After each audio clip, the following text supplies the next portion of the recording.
know what the chant is with Force. I don't know. You'd think I'd know better, but I just don't. The good news is I don't have to know what the chant is, Grant. These two players are going to be electric. Let's hop into game and talk about why this might not just be an easy sweep for Clem.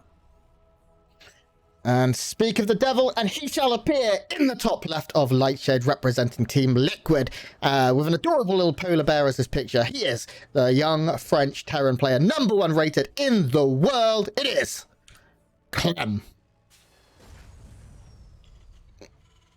And his opponent down in the bottom right-hand side in the blue, representing Blazer Esports in Poland. He is Krystianer. Oh. All right, so Grant, Krystianer is actually a terrifying player right now. He's like 4 years old, and so is Clem. They're both, I know they're both under 20. I want to say Krystianer's 17 or like 19 or something. Yeah, Clem is 19. I'm fairly certain. Clem is 19. I think Krystianer is something like that. Let me confirm on the you confirm. I'm observing anyway. Like he does that really quick. Krystianer, 17 years old. Oh my gosh. A super young and super exciting player, Grant. He has been just improving leaps and bounds over the last couple months and years, and gets scarier every time I see him. His career is on a trajectory up and up. And while I think Clem is still the favorite here because he's the best player in the world, Krystianer is going to give him a hell of a fight. Oh, yeah, I don't disagree. Krystianer always got a bag of tricks. Is it scary to you, as it is to me, to know that scientifically we are both old enough to be Krystianer's dad? Well, I think that's assuming that I matured young as a child. I actually didn't. I didn't hit puberty until I was about 28. So you maybe. Okay, yeah, fair enough. I never did. I still haven't. I'm waiting. Anyway. One of these days, it's going to happen. I'm going to get big and strong. Oh, geez. It's a little weird, but you know what? It makes me so happy for our scene, Grant, when these young kids are able to do incredible work and get into these higher echelons of StarCraft. We're still getting a ton of really exciting up-and-coming players, even though the game is older than they are at this point. Yeah, definitely. Now, Clem is doing something a bit funky here, Creighton. Yeah, This is a free Rax. Clem is going to be doing something very, very aggressive here against his Protoss opponent. He's opened up to make it look like just one Rax. You get 3 Marines. You go Marine, Reactor, Marine, Marine. That defends against this first Adept without too much issue. And with Clem's micro here as well, you can see he's yet to lose a Marine. And this Adept getting very low. One Marine can take one more shot before it goes down. The other 2 are on their final hit point. Clem going to defend there, have the second Adept showing up, but as soon as this bunker is done, no problemo. And with 4 Marines here, we might see a bit of a committal. Nope. Okay, Krystianer not going to get too much done, and he knows it. Clem moving out for a scout that he's managed to sneak out here. Stim has started up. Tech Lab has started up as well. We're going to have a big Stim timing attack here, and Krystianer needs some information, and he needs it very, very quickly. His Dark Shrine. This is not bad. Grant, I hate my life. I've lost you. Did you unplug your microphone there? No, he cancelled the Dark Shrine and put it somewhere else. And then he cancelled it again. Oh, jeez. What a mad lad. Scouted and then unscouted, then rescouted. Clem is going to know there's a Dark Shrine eventually if he gets his SCV back up, but he isn't scouting right now. The Adept's taking up most of his attention at his natural. But at this point, Krystianer has seen enough Marines where he's like, hang on, this is like too many Marines. This is a lot of Marines. What's going on here? And I think he's going to know very, very soon that, oh no, I'm going to see a very early push. I can't believe he did this. I can't believe he did this. A Dark Shrine on the high ground, cancelled it. Put it on the low ground so Clem saw it, cancelled it in Clem's face, so Clem goes, there's no DTs, and then he rebuilt it on the high ground again. He has just played triple mind games with a Dark Shrine. Who cancels a Dark Shrine twice and still makes one? That's absolutely bonkers. Now, this push has been scouted. How many shield batteries are we looking at? Just the one. A little scary here, Creighton. There is not overcharge energy available yet either. We need about 10 seconds. If Clem can buy that, if Krystianer can buy that, he should be able to defend. Second shield battery going down, that Dark Shrine very close to completion. And how much energy has Clem got? He doesn't have enough for a scan, so one DT could push this back, Creighton. This is really, really dangerous here. 2 DTs obviously coming in, one to the main, one to the natural. Clem's attack's going to hit at the natural of Krystianer here, but the DT's going in. If Krystianer holds here, he's got a good chance, Grant, but I think there's just way too much from Clem. Yeah, I mean, the DTs can come in, but there's going to be enough energy for a scan very, very shortly. Probes need to come off the line here, I think, in order to defend this. One DT is not going to be enough here. As soon as the scan goes down, it's doing a good job. There is a scan. He falls down. Probes pulled to fight, but it's not going to be enough. And GG, Clem says, I don't care about your invisible units, and take game one. Great. I think when you turn away from your microphone, I lose a little bit of you every now and again. I think you get really excited, and I do the same thing, but it's cutting out quite badly when you get super excited. So just be cautious with that. Very easy win there for Clem, though. Yeah, the Dark Shrine was very cute. I loved the triple bluff from Krystianer, as you said. Very, very rare to see the triple bluff going down. But if anybody can pull it off, Krystianer can. He's one of those players, we look at players like Bly and Max Pax and we think, oh, they're really cheesy. Yeah, they can play the late game really well, but they're most comfortable in the early game when things are uncertain. Krystianer is one of those players who I feel like is very comfortable when the games are super weird. He feels great about it. Mid game, he's got a solid mid game. Late game, he's like, yeah, I can manage 67 armies. No worries. It's going to be great. What? Laser just linked Clem versus Krystianer game 3. What a monster. Oh, Laser. Anyway, I like that. Krystianer is one of those players who's very confident in the early, mid, and late games as well. So I'm excited to see if he can pull off something a little bit better here as we go on to Romanticide for our second game, not 2K Atmos for our third game. Oh, Laser, you scamp.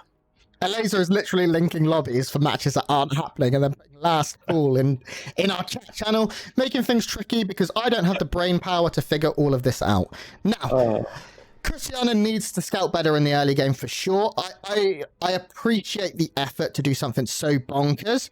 If he had held, it would have been he would have won the game because he was killing a lot of the other side. And that was great. I think he managed to take down 8, 9, 10 workers at the other side of the map, but Clem just had too much and it just took one scan in order to win that game, unfortunately. So I appreciate Krystianer reaching into his bag of tricks to try and find something to take down arguably the best player in the world right now. He needs something else. He needs to go deeper. He needs to reach even further. He needs that Mary Poppins bag where he can just stick his whole arm into the bag and pull out like a lamp and stuff. We'll see what lamp he's got in his bag here for game number 2. Now, Romanticide is a great map. It's been around the pool for so long. These players know this map like they know their own families at this point. Every single nook and cranny is well loved and well adjusted. But that doesn't mean that they're immune to things like proxies. A bad scout, a lazy scout can make it so easy to hide something around. And Romanticide, still a very large map. Those top right and bottom left corners are huge, Grant. Very excited to see if Krystianer goes for something sneaky this game. I think he's overdue. I think I agree with you, Creighton. As we load into our next map, I have changed some mic settings, guys. I apologize. I don't know what's going on there. A player in the top left, representing Team Liquid, leading the Series 1-0. He is the French Terran player, 19 years old. It's Clem. All right, Grant. Whatever you did when you said the player in the top left, don't do that again. Nothing. Wow, because if you did nothing, then your noise gate might be really tight because you're a little bit louder than usual, and it made you about 10% as loud as normal. Okay, I can fix it.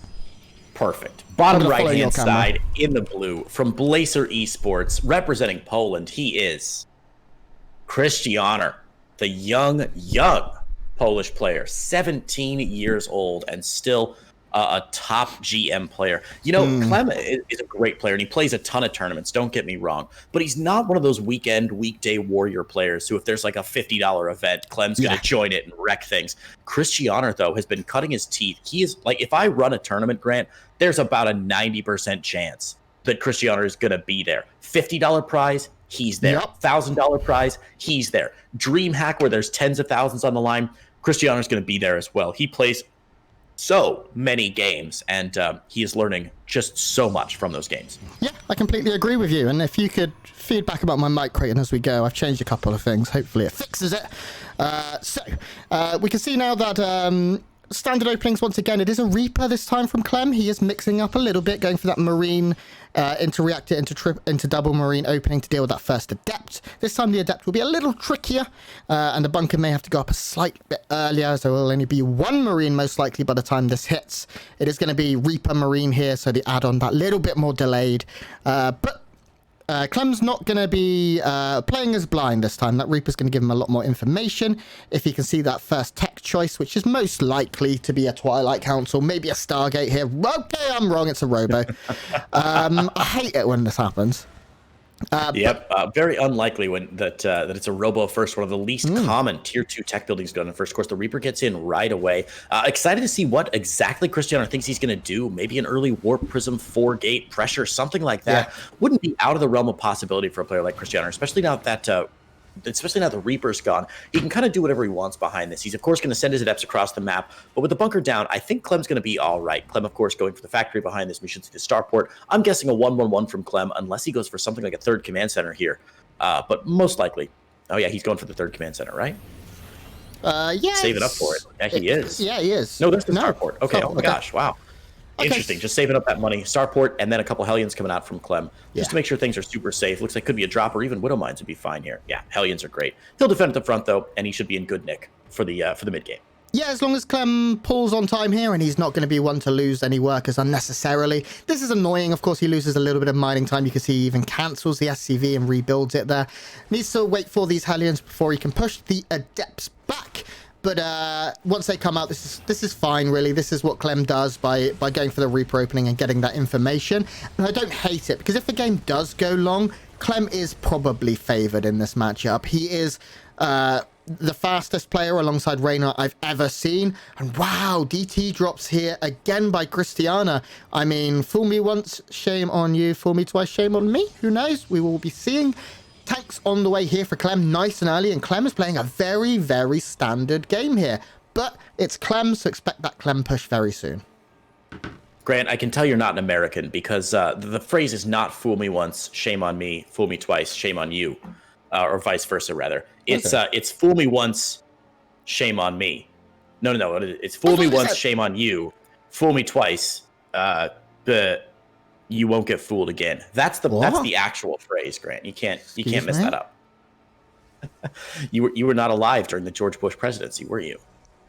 No, I was. Yeah, I was. Were you paying attention to American politics at all? No, in my early youth, I was not paying massive attention to American politics here in England. That's totally fair. Google it later. You'll get a kick out of it. Warp Prism tries to come in here for Krystianer, but the Viking out from Clem. Remember, last game he went for the 3 barracks build, so he didn't have that Viking out to drive the Warp Prism away. This game, he's got it. That's going to force Krystianer to warp in those DTs way outside the main base. Maybe try and drop him in the main if he can, but this Warp Prism is going to have to dive very, very deep. Now, Clem's Viking is not on a great scouting pattern here. The Warp Prism is going to get up in the main base. The DT will get into the natural, but Clem has the tank and has one scan banked up. Second scan should be available here pretty shortly, and I think he'll be okay. Yeah, and that Raven about to pop out as well. Yeah, he's going to take a little damage here. He's going to take certainly some economic hardship. He's going to fall into a recession for a few moments. It's a lot of lost mining time. The scan on the natural means that that does end up being safe. This is going quite well when all is said and done. 7 workers with a Raven. If he can save both of these as well, this could be very nice. It doesn't look like both. Oh, he's going to land. That was... I mean, he was dying either way. I think he maybe could have saved one of those. It would, maybe not, who knows, as the Viking is pretty quick here. But 8 workers, not bad. Krystianer now with an 8-worker lead. He does have his 3rd base up, not too late by any means. And he's building 5 more gateways, Creighton. Yeah, he is. Grant, pull up the battle report for me for just a moment. You guys can see back home. You might be thinking like, oh, 8 workers, that's a good trade. He got a lot done. The battle report shows that even though the workers are done, it's just not going to be fabulous for Krystianer. Those DTs are just so expensive. And what you don't see in that battle report is the tech that you needed to build them. Twilight Council and Dark Shrine are both expensive, and the Dark Shrine takes forever to build. A lot of opportunity cost for those DTs that's not represented in that battle report. Clem's push looking very, very scary here. Yeah. Grant, what does Krystianer have on the field to defend against this? He has charge, which is very unusual before Blink. How many zealots are we looking at, though? Only 2. There's so little here, and there is a battery in the 3rd. A couple more DTs coming in. They need to arc on up immediately. 3 tanks is very, very damaging here. And even with a couple of units at the other side of the map, they're units that really can't be spared. We see the committal coming in here from our Protoss player. The Marines have found such a lovely pocket in between the tanks here and the gateway. And all the tanks surviving, Krystianer has nothing left. Yeah, that was initially pretty bad target firing from Clem, actually. He allowed those Archons to stay alive for a little bit longer than they should have. So the first half of the battle looked really good. But then once the army started falling for the Protoss player, it just got worse and worse. And now we're going to see, again, the Archons coming in. Tanks are a little bit low on health, but these Marines can kite for days now. And while Clem won't finish off the game here, he's got some good initial damage done, cleared out some probes, and knows what he's up against. So again, if you pull up in the battle report, you'll see it looks like you're like, wow, Krystianer cleared all the tanks, all the Marines are gone. Clem got pushed back. It's still a good trade for Clem. Yeah. It's still a good trade for Clem. Yeah, that being said, Krystianer still does have a couple of workers extra. Of course, mules kind of mean, if we look at the income here, that Clem is mining a bit more, but it's not substantially game overly devastating. Stim is not yet completed, although very, very close here. And these Clem pushes are just so frustrating. They come at the most awkward of times. Not many Terrans pushed before Stim without bunkers or mines, or even like something a little bit cheesier. Like Hellions or something along those lines, but Clem just goes with what he has at any point of the game, and it always seems to work just a little bit for him. I appreciate Krystianer and the way he's played. Don't get me wrong, I do think some of the stuff he's thrown out has been very fun and very funky, but I just think, how do you beat Clem if not with a bag of tricks? Oh my god, look at that Artosis pylon. It's so juicy. It's so juicy. You know, you make a good point, though, Grant. That Clem, the Clem's sort of style, but this hyper aggression that we see is sort of that unbridled confidence of youth. There's a reason we see it from Krystianer and Max Pax and as well. A lot of these players who are under the age of like 21, and I know this is a very old guy sort of take on StarCraft, but these young kids seem to play the game in a slightly different style. They just have so much confidence. Oh my god, those Widowmine shots, absolutely glorious. And with no Zealot buffer here, these Archons and the Immortal are just not going to be enough. Yes, the War Prism is still alive, and yes, Krystianer has 7 gateways to reinforce with, but Clem didn't lose anything in that fight, Grant. Again, the battle report showing just 19 Zealots going down. A few of the Widowmines are down, but there should be plenty of splash damage for Clem. He's still got 3 Widowmines up, and he's in great position here, even with no tanks in the field. Look at how beefy his army is. Tons of Marauders. Yeah, I mean, resources lost is telling most of the story here. Nearly 5k now, almost 5k to 2,500 minerals by Clem. And behind that, Clem has had a solid economy by, you know, he's up at a very nice number of workers, plus mules. He's now getting his Ghost Academy. Clem is just winning every fight that happens. And now he's going for a push here, and with a couple of mines in a decent place on the ramp, and a very Marauder heavy force without too many Archons or Immortals. I just am not too sure that Krystianer's going to be able to break this. The Widowmine's get another big hit. The flank though here from Krystianer, very, very cute. But look at the stutter step here from the young Frenchman. Incredible Archon drop coming in to try and force this back. It does look like maybe, just maybe, Krystianer will hold on, but at what cost? And yeah, I mean, let's take a look at the battle report once again here. Once again, Clem finds more damage. He kills 15 Zealots again. Clem actually killed one of his own Marauders, which is super impressive, just for a few Marines and Marauders. Yeah, that's right, Grant. Man, throw Clem up in the air, because is there anything he cannot kite? I mean, it's so impressive. The micro that we're seeing there is amazing. And I know, Grant, you and I cast a lot of professional StarCraft. We see the absolute best of the best here at DreamHack, and we get numb to it over time at how difficult that is to do and do well. Yes, it's one of the fundamentals, but it's like when you watch a basketball game and there's a player who's really good at dribbling, and the announcer's never like, wow, what a good dribble. But man, it makes such a big difference in engagement like that, where Clem maybe a little overmatched with those Archons, and he's still able to get a hugely efficient trade. We see a big warp in here from Krystianer. Overcharge already down, but the battery goes down instantaneously, and it's a Colossus versus the world. Yeah, there's a second Colossus just popped out as well, and they are trading quite well. The Immortal in the front is doing a good amount. Stalkers to the side going to add a little bit of buffer, a little bit of oomph here to the army. And with the Prism coming flying over, that's not going to last a long time. The Colossus, though, they will get jumped on, loaded up, unloaded, the best of the abilities. But with the, Raven here, that is going to be able to stop this. But once again, Creighton, and I don't understand how, Krystianer's going to hold on. Well, let me tell you how, Grant. He traded away every single unit he had to hold on there, giving away all of his Archons, giving away his Colossus, and now that Clem has that last Ghost tool in his bag, he is going to be able to just destructinate here. It's 87 army supply to 30, and again, great holds from Krystianer, but basically he held by trading away all of his most expensive units, and he's got nothing on the field. It's 2 Colossus, literally 0 gateway units. Yeah, I mean, the Colossus doing the best that they possibly can, and without the Raven here, it is going to be able to juggle. Krystianer, an absolute master of this, and as I say that, he jinxes it. GG, Clem with a very, very efficient 2-0.